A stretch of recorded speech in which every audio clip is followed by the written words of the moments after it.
그때에 랍비도의 아내 여선지자 드보라가 이스라엘의 사사가 되었는데 그는 에브라임 산지 라마와 베델 사이 드보라의 종려나무 아래에 거주하였고 이스라엘 자손은 그에게 나아가 재판을 받더라.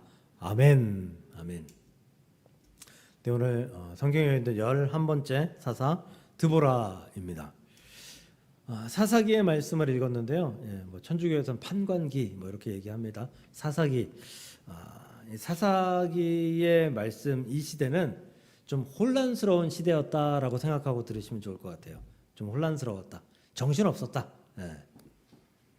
성경은 이런 순서로 되어 있죠. 창세기, 출애굽기, 레위기, 민수기, 신명기, 여호수아, 사사기, 룻기, 사무엘, 상하 이렇게 되죠. 그러니까 여호수아 다음에 사사기입니다. 창세기, 아브라함과 이삭과 야곱과 요셉의 역사. 이 역사 속에서 하나님은 그들을 직접 만나 주셨어요. 요셉은 조금 애매하긴 합니다. 꿈에서 만나 주시고 이래서 좀 어쨌든 아브라함을 부르셨을 때, 또 아브라함을 만나셨을 때, 이럴 때 하나님께서 직접 말씀하시잖아요.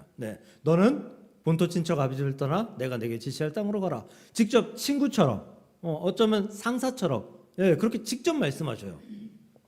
그러니까 아브라함이, 이삭이, 야곱이, 요셉이 이스라엘의 대표격이 되어서 이스라엘을 이끌어가고 그리고 이스라엘을 형성하는 시기였다라고 볼 수 있고요. 출애굽기는 모세죠, 모세. 모세를 하나님께서 직접 딱 세우셔서 지도자로 세우셨습니다. 그렇죠? 그리고 이스라엘 백성들을 이끌고 출애굽하게 하십니다. 출애굽 속에서 10가지 재앙을 내려주실 때 특히 어떠셨습니까? 하나님께 너 가서 이렇게 하고 저렇게 하고 이렇게 행동해라. 그러면 저들이 저렇게 행동할 것이다. 그럼 내가 이렇게 하겠다. 하나님이 구체적으로 다 말씀해 주셔요. 하나님께서 모세에게 처음 나타나셨을 때 그 떨기나무 아래에서, 불타는 떨기나무 아래에서 이렇게 말씀하시죠. 내 신을 벗어라. 나는 스스로 있는 자다. 말씀하셨잖아요. 하나님은 직접 모세에게 말씀하시고 모세를 대표로 세워 주셨습니다. 그 다음에 레위기, 민수기, 그리고 여호수아. 이제 여호수아 넘어갑니다. 여호수아에게도 하나님께서 기도하면 이렇게 싸우고 저렇게 싸우라. 직접 말씀해 주시잖아요. 그리고 이제 사사기를 딱 건너뛰어서 사무엘서를 넘어가기 시작하면 사무엘에게 하나님 직접 말씀하시죠. 또 사무엘을 통해서 왕을, 사울을, 또 다윗을 세워주시는 역사가 나타납니다. 근데 중간에 사사기가 딱 껴있는데 이 사사기는 좀 애매해요. 이 사사들이 이스라엘 전체를 이끌어갔다라고 말씀하기엔 좀 애매한 부분들이 굉장히 많습니다. 그래서 사사들을 이스라엘 백성들이 전체 다 그 사사를 따랐다? 그 사사가 사사인 줄 알았다? 이것조차 애매한 그러한 시기.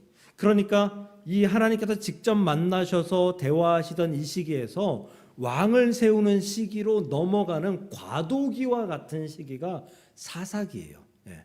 그러니까 좀 어려웠던 시기. 그래서 이 사사기의 시대에는 우상이 굉장히 많아요. 그리고 이스라엘 백성들을 침공하는 나라들이 많아요. 그래서 이스라엘 백성들이 완전 그 지배를 받고 조공을 바치고 이런 시절들이 꽤 있습니다. 그때 대표적으로 이스라엘을 괴롭혔던 백성들이 블레셋 백성들이죠. 오늘 성경에서도 드보라가 등장하는데 드보라 시절에 이스라엘 백성들은 엄청나게 많은 괴롭힘을 당합니다. 사사기 시대에는 이런 민족을 이끄는 큰 지도자가 없었기 때문에 사사기에 반복적으로 나타나는 말씀이 있어요. 어떤 말씀이냐면 그때는 왕이 없었으므로 사람들이 자기 소견대로 옳은 대로 행하였더라. 내 소견에 옳다 생각하면 그렇게 행하였더라라고 합니다. 이 말씀을 그냥 이렇게 쫙 들으니까 은혜로워요. 아무 생각 없이 그냥 읽으면 은혜로워요. 왕이 없었기 때문에 옳은 행동을 하는 사람들이었다. 이렇게 해석하기 쉬워요. 근데 그게 아니에요. 이게 뭔 뜻이냐 하면 사람들이 왕이 없었기 때문에 자기 판단에 이게 맞다. 내 생각에 이게 맞다라고 생각하면 그냥 마음대로 행했다. 이 뜻이에요. 우리가 행동하고 나서 옳다고 행동하고 나서 나중에 시간이 지난 다음에 뒤를 돌아보면 참 부끄러울 때가 있죠. 사람들이 그렇게 행동했다는 거예요. 우상을 섬기고 하나님을 섬겼다라고 스스로 여기고 우상을 마구 섬겼다. 이런 얘기와 같은 얘기예요.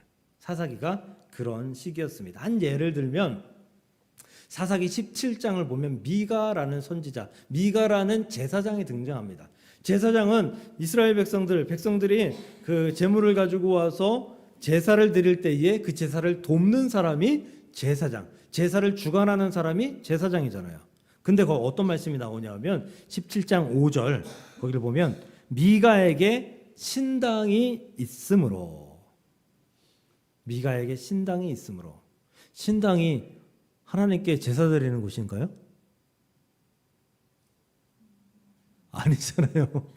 예, 이게 그냥 얼핏 읽으면은 여기가 원래 제사 드리는 곳인가 보다 생각할 수 있는데 아니에요. 신당이라는 것은 우상 섬기는 곳을 신당이라고 얘기해요. 성경에서 분명히 그렇게 얘기해요.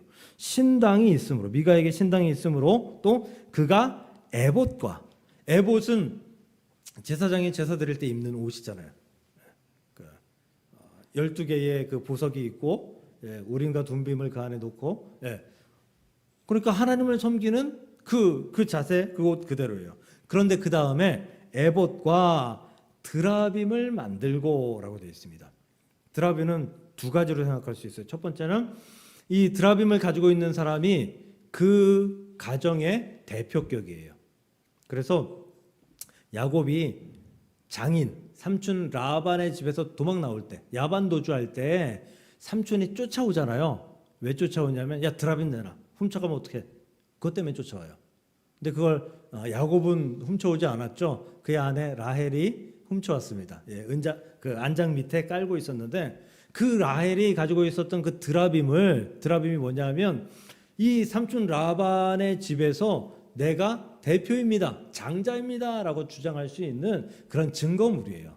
그래서 나중에 그 아버지 집에 왔을 때 내가 장자입니다라고 증명하기 위해서 가지고 갔던 거예요. 그런데 그게 동시에 뭘로 쓰였는가? 그게 우상이었어요. 우상. 집에다가 모셔놓고 제사하는 그런 우상이었어요. 그러니까 미가라는 선지자가 신당에서 하나님을 섬기는 에봇을 입고 우상인 드라빔을 갖다 놓고 하나님께 제사 드리는 제사장이었다. 이게 말이 이상하지 않습니까? 그러니까 한마디로 얘기하면 제가 뭐 불교를 폄하하는 것이 아닙니다. 한마디로 얘기하면 이런 거예요. 교회에서 불상을 저에 딱 갖다 놓고 예배를 드렸다. 이런 것과 같은 거예요. 그러니까 얼마나 혼란스러웠고 사람들이 이게 그 정확한 개념들이 없었는지 이 사사기 시대가 어떤 시대였는지 알려주는 대표적인 증거 중에 하나인 것입니다. 이러한 악행들을 고치시기 위해서 하나님은 사사를 보내주셔요. 그래서 이스라엘 백성들이 우상을 섬기는 악행들을 행하면 하나님께서 이방 민족들을 통해서 이스라엘 백성들을 공격하십니다. 심판하십니다. 그러면 이스라엘 백성들이 회개하며 하나님께 엎드리죠. 그러면 하나님께서 사사를 지목해서 보내주셔요. 그럼 그 사사가 그 역사들을, 그 어려움들을 해결하고 이스라엘 백성들에게 평화를 가져다 줍니다.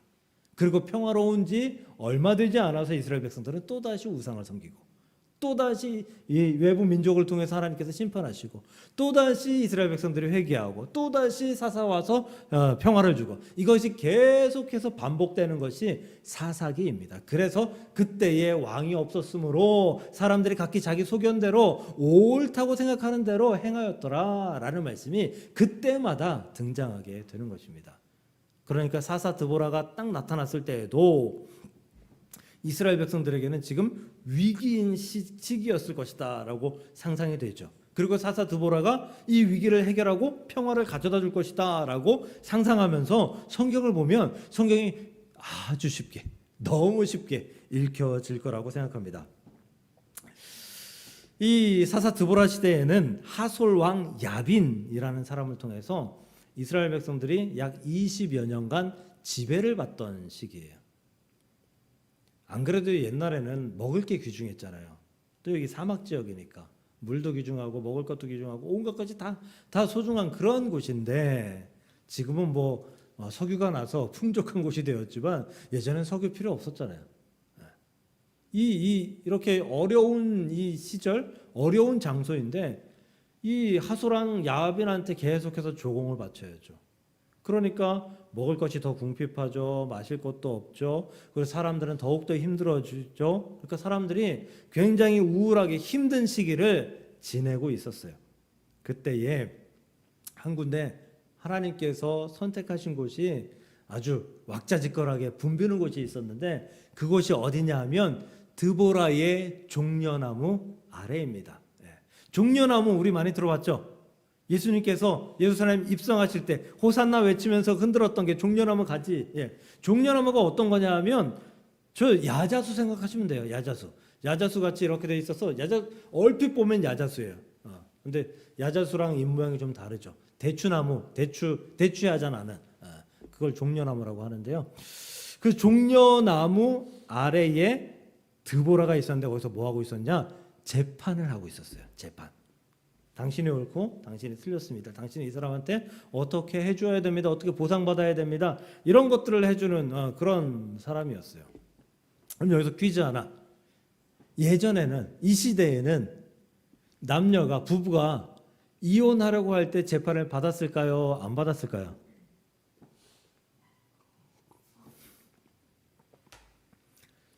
OX가 제일 어려워요. OX 제일 어려워.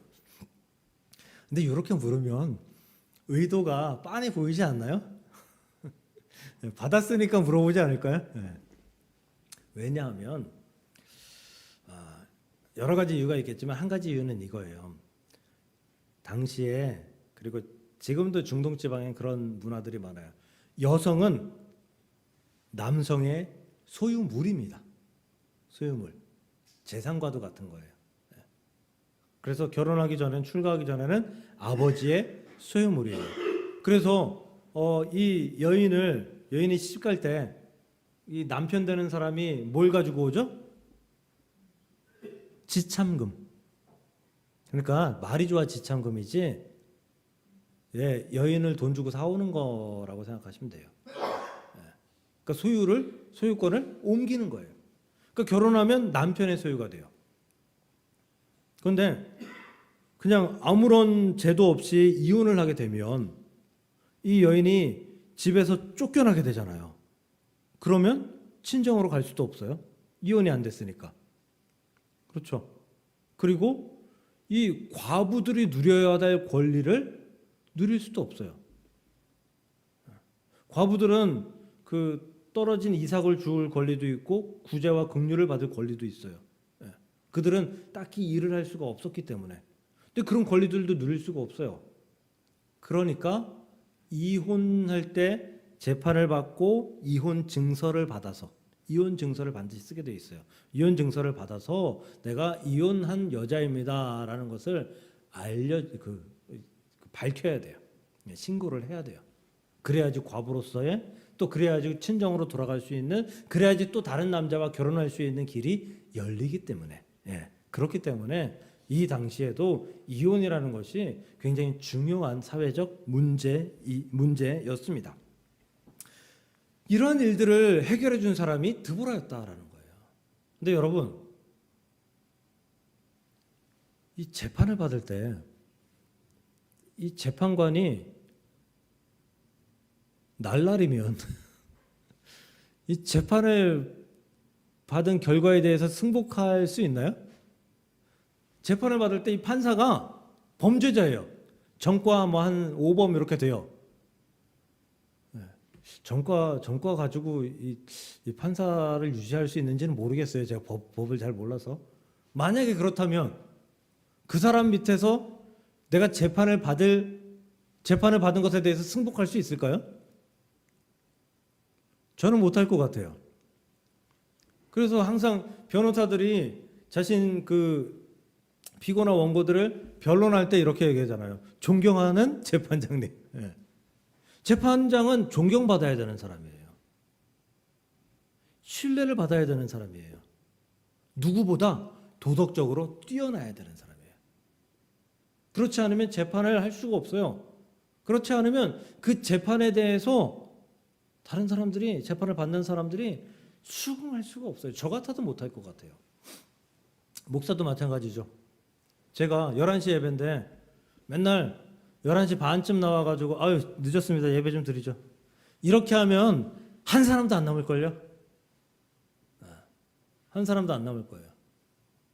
제가 교회 헌금 들어온 거 아유 헌금은 다 목사가 쓰는 거야. 그리고 다 제가 써버리면 한 사람도 안 남을 거예요. 제가 결혼하기 전 이야기인데요.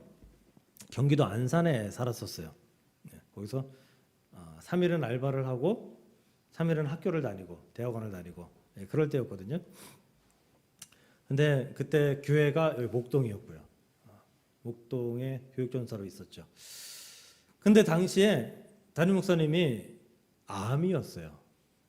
그래서 병원에 입원해 계셨거든요. 그래서 부교육자들이 예배를 다 나눠 가지고 그래서 이렇게 맡아서 예배를 드렸어요. 교육전사임에도 불구하고 저에게도 예배가 나누어져서 예배를 제가 인도해야 됐어요. 그 중에 한 번 금요기도회였어요. 주일 아침에 차를 타고 출발을 하면 보통 아무리 오래 걸려도 40분이면 교회까지 가요. 뭐 그렇게 오래 안 걸리죠. 근데 금요기도회가 8시거든요. 40분을 그냥 1시간으로 생각했어요. 1시간인데 맡길 거 생각하고 1시간 더 일찍 가자. 그리고 1시간 더 일찍 가서 한 번 더 말씀을 준비하고 정리하자. 3시간 전에 출발했어요. 5시에. 5시에 출발해서 8시에 도착하면 40분 거리에 그 정도 가면 괜찮죠? 훌륭한 사람 아닌가요? 그 정도면? 네. 전 시간을 굉장히 중요하게 여기는 사람이어서 그렇게 출발을 했어요. 안산에서 출발하면요, 그 서서울 톨게이트를 지나서 서부간선도로를 통해서 와야 되거든요. 옛날에는 그게 벌써 한 20년이 넘은 시절이니까 이게 길이 지금처럼 많지 않았어요. 지금 서부간선도로는 엄청 잘 뚫리는 거예요. 그거 맨날 막히죠? 엄청 잘 뚫리는 거예요, 지금은. 예, 서서울 톨게이트 지나가지고 서부간선도로 진입했는데 꽉 막혔더라고요. 꽉 막혔어요. 참 답답하다 싶어서 갔는데 1km도 안 온 것 같은데 30분이 지나더라고요. 또 얼마 되지 않아 또 30분이 지나요. 그러니까 서부간선도로 들어와서 1시간 지났는데 이제 1시간 반 남은 거예요. 그래도 가겠지. 1시간 반이면 충분히 여기서 안 막히면 10분이면 가는데 15분 정도면 가는데 그 이후로 30분은 꼼짝도 안 하더라고요. 거의 꼼짝도 안 하더라고요. 그래서 1시간 남았을 때 교회에다 전화를 했어요. 제가 이렇게 해서 5시 출발했는데 여기서 지금 1시간 반째 여기서 꼼짝도 못하고 이렇게 버티고 있다고. 그래서 일단 양해를 구하고 그리고 전화를 했어요. 30분이 더 지났어요. 30분밖에 안 남았어요. 아직도 멀었어요. 그래서 제가 차 뒤에다가 양복을 걸어놓고 일찍 도착해가지고 말씀 준비하고 양복 갈아입고 들어가려고 했으니까 평상복을 입고 있었거든요. 양옆에 차들이 있어요. 네. 근데 거기서 제가 옷을 다 갈아입었어요. 바지까지. 1분 1초라도 아끼려고. 그리고 교회 도착했거든요. 몇 시에 도착했을까요? 8시 예배입니다.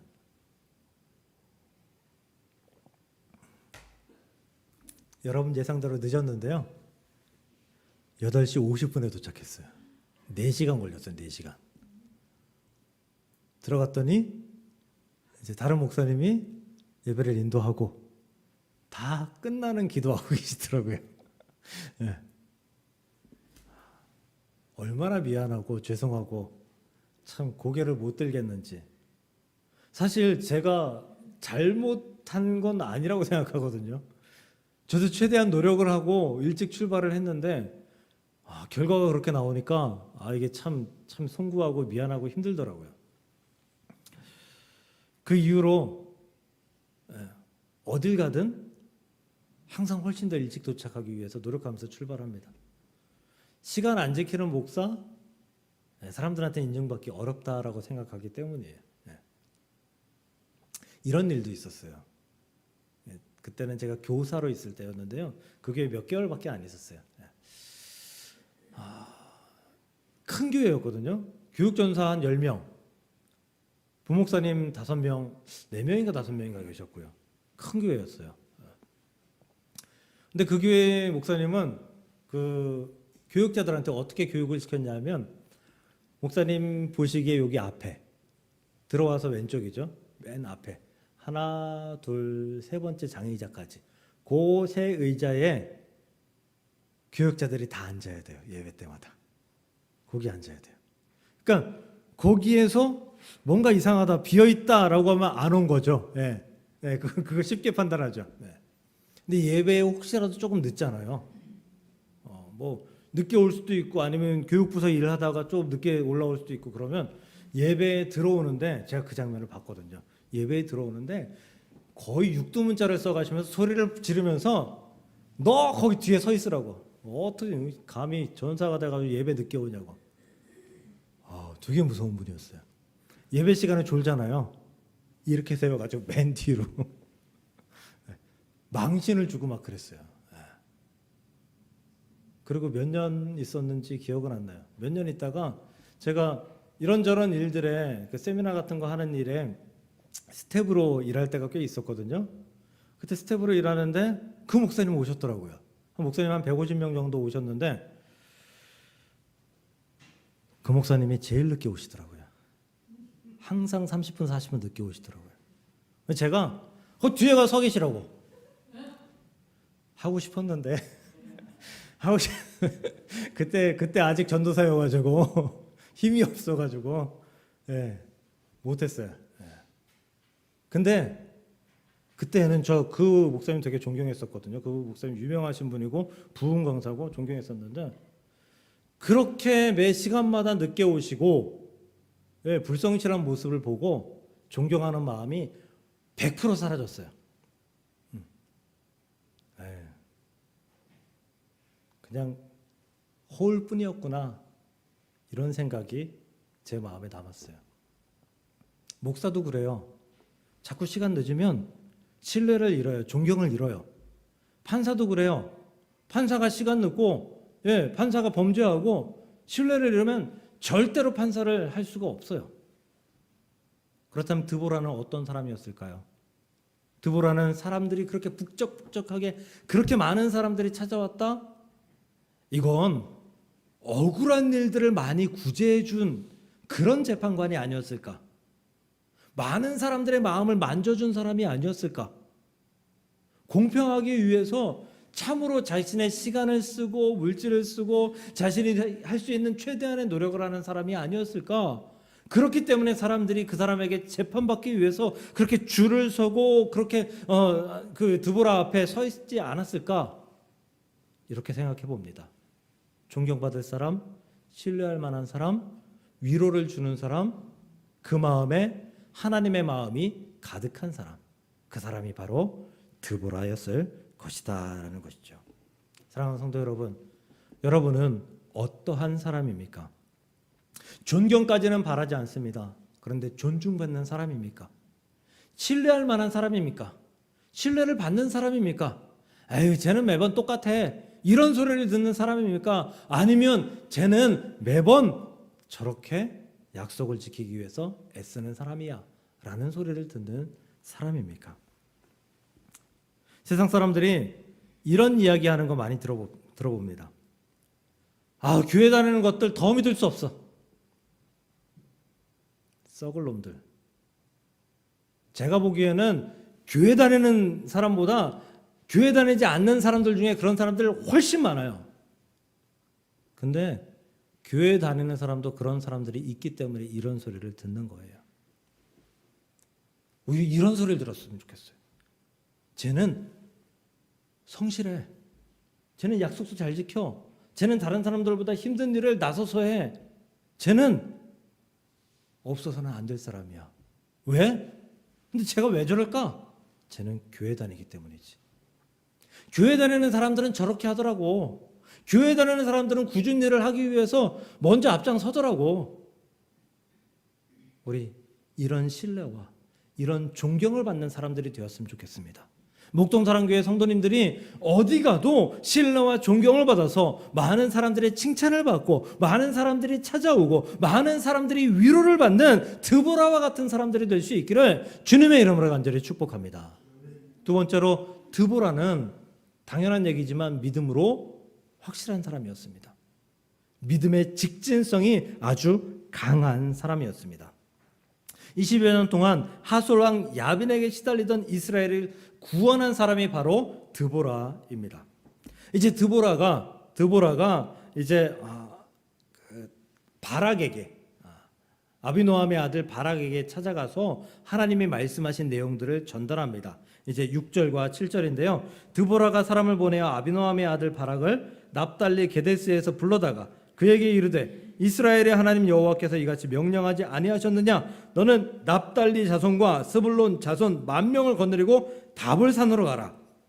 내가 야빈의 군대 장관 시스라 그의 병거들과 그의 무리를 기송강으로 이끌어 내게 이르게 하고 그를 내 손에 넘겨주리라 하셨느니라. 하나님께서 너 기송강 가가지고 이 시스라와 전쟁하면 하나님께서 너에게 승리를 주실 것이야. 그러니까 가라라고 드보라가 말씀을 전달하는 거예요. 드보라는 확고한 믿음이 있었어요. 하나님이 말씀하신 이 전쟁에서는 하나님께서 반드시 승리하게 하신다. 이러한 믿음이 있었어요.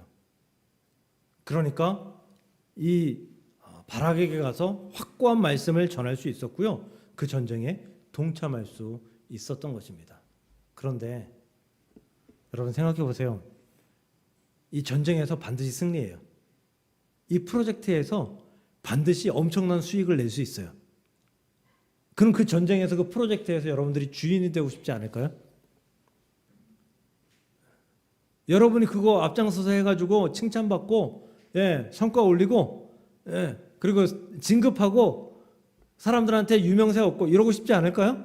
당연히 승리할 것을 안다면. 드보라는 승리할 것을 알아요. 그런데 그럼에도 불구하고 바락을 찾아갑니다. 하나님이 말씀하셨기 때문에 순종하며 나아가는 것이죠. 드보라의 믿음으로 보기에 이 전쟁은 승리할 수밖에 없었습니다. 매년 11월이 되면 수능이 치러지죠. 근데 안타깝게도 수능 전후에 목숨을 끊는 이 수능생들이 고3 수험생들이 매년 나오는 것을 보고 참 안타깝습니다. 수능 점수는 인생에 있어 매우 중요할 수도 있습니다. 그런데 아닐 수도 있어요. 제가 아는 분들 중에도 서울대 나온 분들, 그런 분들 중에서도 좋은 직장 못 다니시는 분들 있어요. 아니 이 직장 저 직장 옮겨 다니면서 그냥 기간제 일 하시는 분들도 있어요. 또 자영업 하시는 분들도 있어요. 이게 학벌이 중요하기도 하지만 중요하지 않기도 합니다. 근데 여러분 만약에 수험생들에게 이번 수능을 보면 100% 너 수능 점수가 좋을 거야 라는 확신이 있으면 이런 선택을 할까요? 아닐걸요. 위풍당당하게 수능장에 나설걸요. 밤잠을 설치고 나 시험 잘 볼 거니까 막 그러다가 상상하고 즐거워서 밤잠을 설치고 마치 소풍 가기 전날처럼 그리고 당당하게 들어가서 수능 치르고 올걸요. 그리고 주인공이 될걸요. 드보라는 승리할 줄 알았습니다. 그런데 드보라는 바락을 찾아갑니다. 그리고 바락을 자신 대신 맨 앞자리에 앉힙니다. 그런데 이 모자란 바락이 물론 훌륭한 사람이죠. 이 조금 모자란 바락이 어떻게 얘기하냐면 8절에 바락이 그에게 이르되 만일 당신이 나와 함께 가면 내가 가려니와 만일 당신이 나와 함께 가지 아니하면 나도 가지 아니하겠노라. 드보라한테 나와 함께 가면 내가 전쟁 가지만 당신 드보라 나와 함께 안 가면 나 전쟁 안 갈 거야. 떼쓰고 있는 거죠. 그랬더니 드보라가 9절에 내가 반드시 너와 함께 하리라. 그러나 내가 이번에 가는 길에서는 영광을 얻지 못하리니 이는 여호와께서 시스라를 여인의 손에 파실 것임이니라. 여인이 누구예요? 드보라. 드보라가 이 모든 영광을 차지하게 될 거다. 내가 이 모든 영광을 차지하게 될 거다. 그런데도 불구하고 네가 나와 그렇게 거래하겠느냐라고 묻는 것이죠. 사랑하는 성도 여러분, 우리는 성경을 통해 이미 많은 말씀을 통해 정답을 알고 있어요. 어떻게 살아야 될지, 이 상황에 어떻게 대처해야 될지 정답을 알고 있어요. 저보다도 더 잘 알고 있어요. 우리가 기도해야 될지, 우리가 하나님 앞에 맡겨야 될지, 엎드려야 될지, 내가 어떠한 반응을 보여야 될지, 내가 낙심하고 그냥 주저앉아 있어야 될지, 아니면 하나님이 분명히 손 내밀어 주신다라고 확신하고 힘내서 일어나서 버티고 있어야 될지 잘 알고 있어요. 너무도 잘 알고 있어요. 그런데 우리는 기도합니다. 그럼에도 불구하고 기도해요. 어떻게 기도하냐 하면 바락처럼 기도합니다. 하나님, 나 이거 힘들어요. 나 이거 못해요. 그러니까 하나님, 누군가 보내주셔서 이 일 좀 해결하게 해주세요. 아니, 하나님 직접 오셔서 이 일 좀 해결해 주세요. 하나님은 기적이 능하신 분이시잖아요. 전능하신 분이시잖아요. 그러니 내 앞에 있는 이 난관들, 이 장애물들을 하나님이 그냥 해결해 주세요. 우리는 이렇게 기도하는 것을 즐겨 한다라는 것이죠. 그러면 바락에게 하나님께서 하셨던 것처럼 모든 영광을 다 빼앗고 우리에게 주실 축복을 다른 이들에게 나누어 주실 것이다 라는 것입니다. 그러므로 여러분이 알고 계신 대로, 정말 잘 알고 계신 그대로 믿음을 보이시길 주님의 이름으로 간절히 축복합니다. 믿음을 보이고 순종하고 그 순종함으로 말미암아 하나님의 영광을 바라보고 기쁨으로, 열심으로, 힘들어도 어려워도 낙심돼도 그럼에도 불구하고 달려갈 수 있는 저와 여러분들이 될 수 있기를 주의 이름으로 간절히 축복합니다. 히브리서 11장 6절입니다. 믿음이 없이는 기쁘시게 못하나니 하나님께 나아가는 자는 그가 계신 것과 반드시 상 주시는 이심을 믿어야 할지니라. 하나님을 믿고 하나님께 나아가고 하나님께 순종해야지 하나님께서 너에게 반드시 상 주실 것이다 라는 것을 말씀해 주시잖아요. 이 말씀 그대로 순종하기를 축복합니다. 사무엘상 15장 22절, 순종이 제사보다 낫다. 듣는 것이 수양의 기름보다 낫다. 순종함을 안다는 것을, 순종해야 된다는 것을 우리가 안다는 것을 우리가 믿음으로 실천하며 보이시길 바랍니다.